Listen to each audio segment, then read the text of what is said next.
What is up, everybody? It's Animac here for AnimeUproar, and today I will be delving deep into the warped world of Boku no Hero's current war arc. Did Deku just put himself at risk of losing one for all? Is Shigaraki now a prisoner inside his own body? And how does Nana Shimura tie into all of this? Oh, and is Bakugo going to be okay after sustaining a very serious injury at the hands of Shigaraki? Let's talk about it. But first up, this past week we reached 1 million subscribers here on the AnimeUproar channel. That is incredible. Honestly, it doesn't even feel real. I want to give my most sincere thank you to each and every one of you who took the time to subscribe and click that little notification bell. I can't believe that over 1 million of you guys enjoyed our content enough to do that, and I am very humbled and grateful to each and every one of you. Thank you so much. Finally, of course, this video will contain Boku no Hero manga spoilers. We're talking about the latest events in the story, so please proceed with caution. You have been warned. As you will recall, the previous installment of the story ended with a massive cliffhanger. Both Endeavor and Bakugo were pierced by Shigaraki's black and red spikes, and both of their injuries looked pretty serious. If the newest chapter started off with some kind of flashback, or if the focus had switched to another location, I would have been pissed. But thankfully, Horikoshi was merciful this time, and the action picks up right where it left off. After being pierced by Shigaraki, Bakugo is covered in blood, but he still manages to call out to Deku to tell him not to go playing hero by himself. This might sound like Bakugo is being his usual competitive self, but in reality, Bakugo is saying this because he is worried about Deku pushing himself too far. This time, it's not competition that's driving Bakugo. It's genuine concern for his friend, and he was willing to sacrifice his own life to protect Deku. Honestly, that was pretty heartwarming. Bakugo has definitely come a long way, and hopefully he continues to develop as a character, unless he dies, of course. Meanwhile, the barbecued Shigaraki appears to be fighting with himself, and it seems like he is saying "stop it" to someone. It's safe to assume that he's saying this to All For One, since in the last chapter, All For One straight up took control of Shigaraki's body. Officially, All For One said that he did it to help Shigaraki survive this fight, but as I mentioned in my previous Boku no Hero video, a few of us have been suspicious of All For One for a very long time, and we believe that he might be trying to take over Shigaraki's body so that he himself can use it as his new vessel. When Deku finally processes what just happened to Bakugo, he absolutely loses it. Thankfully, Shoto is able to grab Bakugo in midair and fly him away from Shigaraki and presumably to a safer location.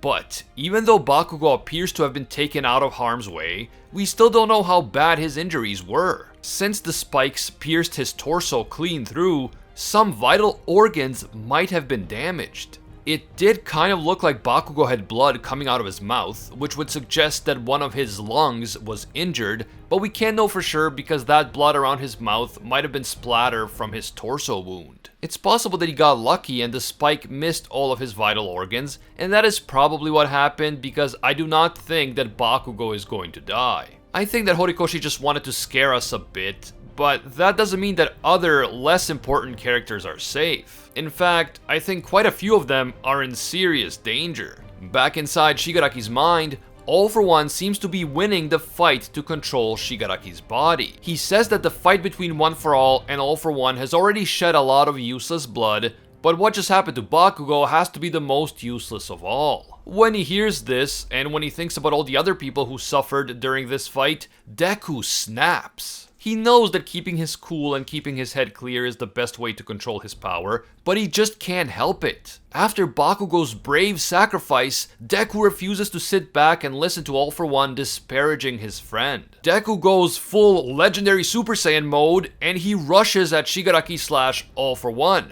As we see a close-up of Shigaraki's face, it seems clear that All For One is the one in control, and to make things even creepier, All For One inside of Shigaraki is actually smirking. And this is the point at which the focus of the chapter shifts to another location, so yes, it did happen, but not at the very beginning, which is good. Gigantomachia continues to rampage through various cities on his way to Jakku, and as he moves, he is now beginning to pick up two different scents, and they somehow both belong to his master. This suggests that Machia is somehow able to detect the fact that All For One has just taken over Shigaraki's body. That's interesting because I kind of assumed that All For One had just taken over Shigaraki's consciousness, and of course consciousness doesn't have its own scent, so theoretically Machia shouldn't have noticed a difference. But there might be something else going on here. After all, we still don't know the specifics of Ujiko's procedure, but it is possible that the procedure included some modifications that even Shigaraki wasn't aware of. And maybe it is one of these modifications which allows All For One to not only take over Shigaraki's mind, but to also manifest in physical form. I don't know how this would even work, but this brief moment in which Machia senses All For One's presence inside Shigaraki is likely a clue about an important reveal that will happen in the coming chapters. We should definitely keep an eye on that and on Machia's reaction. Back in Jakku, the hero students who have been helping with evacuations are now fully aware of the dire situation in which they find themselves in. Deku and the other heroes fighting Shigaraki don't even know that Machia is coming because remember Shigaraki used his quirks to jam all the communication signals. And so, if the other hero students don't act now to help Deku and the others and to inform them about Gigantomachia, Shigaraki and Machia will join forces and then the situation will be utterly hopeless. As Ochako wonders how Deku, Bakugo, and Shoto are doing, we suddenly switch focus back to the main battlefield. Shoto screams, and in the very next panel we see Shigaraki, or I guess All For One within Shigaraki's body, placing his hand directly on Deku's face. All For One says, "I finally touched you, now be mine, one for all." Suddenly Deku, or I guess his consciousness, finds itself inside a strange and barren place. But Deku's body is not complete. He looks like he did back in that strange vestige world in chapter 193, except this time around, more of his body is actually visible. In chapter 193, it was implied that Deku's ability to access and act within the vestige world depended on the percentage of One For All that he could actually use. So presumably now that he can use a higher percentage of One For All, more of his body is visible inside the vestige world. In the distance, Deku can see Shigaraki and All For One. Shigaraki is doing his best to resist All For One, and he's telling him to get out and to not get any closer. But All For One insists that if he hadn't lent him his power, Shigaraki would have been burnt to a crisp and died. Shigaraki continues to resist and he tells his mentor that he wants to control his own body and follow his own path. But All For One seems determined to remain in control of Shigaraki's body. The big question is whether this control is only temporary or whether All For One is attempting to take over for good, and maybe that was his plan all along. The other thing that I'm wondering is whether this is the real All For One or just some vestige or fragment of his consciousness that was hidden away inside the All For One quirk factor. Maybe it doesn't matter because it amounts to the same thing, but I'm very curious to know how exactly All For One was able to orchestrate this takeover. If this really was all part of his plan, how did he manage to split his consciousness in a way that allows him to exist in two places at the same time? Inside his original body in Tartarus prison, and also inside Shigaraki. Was this the work of some sort of consciousness copying quirk? Is this just how the All For One quirk factor works? Maybe it carries over vestiges of its former user just like One For All does. There are so many intriguing questions about what is happening to Shigaraki right now, and if that's not enough, Deku is now mixed up in all of this as well. While Deku watches the struggle between Shigaraki and All For One unfold, he wants to do something, but he can't. On the last page of the chapter, we see Nana Shimura as she touches the back of Deku's head and tells him that he still can't move in this world, but they will do something about that. And that is how this mind-boggling chapter ends, and we are left with so many unanswered questions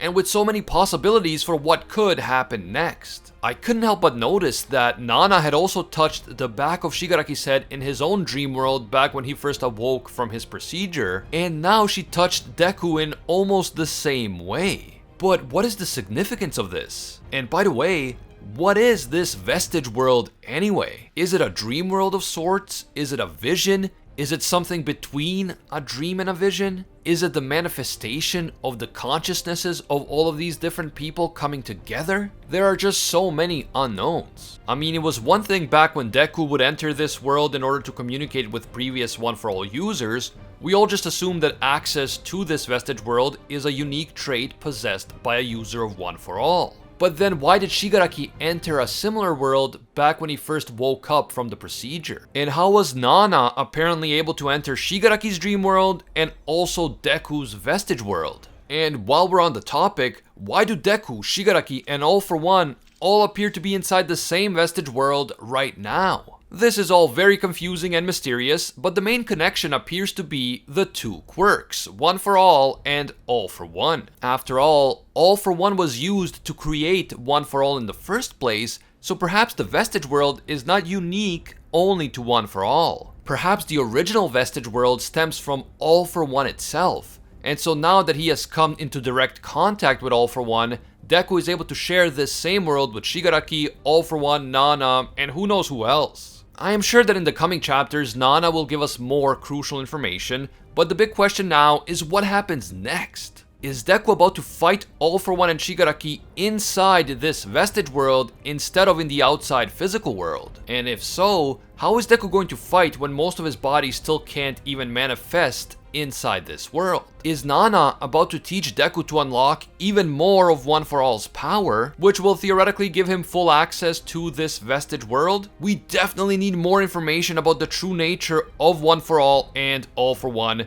but I admit that I'm intrigued by this strange development. What do you guys think? What is this vestige world really? And how are Deku and Shigaraki able to enter the same one together? And what does this crazy development mean for the rest of the story? Are we about to witness an inner battle between One For All and All For One? Or is it going to stay an outward physical battle? Or are we gonna get a little bit of both? This is starting to remind me of the Demon King battle in the Seven Deadly Sins manga, but we'll wait and see where this thing goes. Definitely leave your thoughts down in the comments below. If you enjoyed this video, you want to see more Boku no Hero content right here on the channel, please drop a like to let me know. It really does help.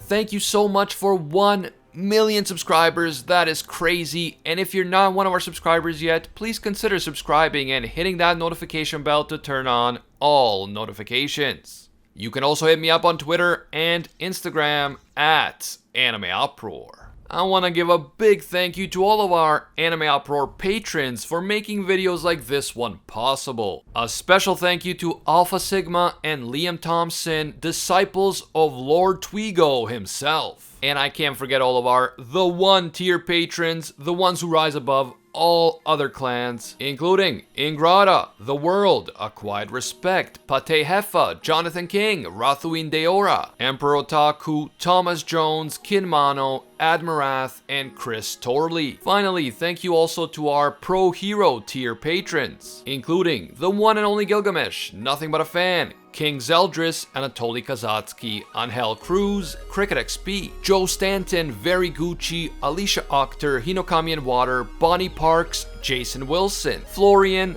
Joanne Garcia, Steelers, McShamus, Jessica K. LaFond, Deadly Saint, Stern Hawkins, and High School DxD 73. If you enjoy our videos and you feel that they provide value to you, consider becoming a patron. Even a single $1 will give you access to our patron exclusive Discord, and your name will appear in our videos along with these amazing people. As always, thank you guys so much for watching, and until next time, see ya, Space Cowboys.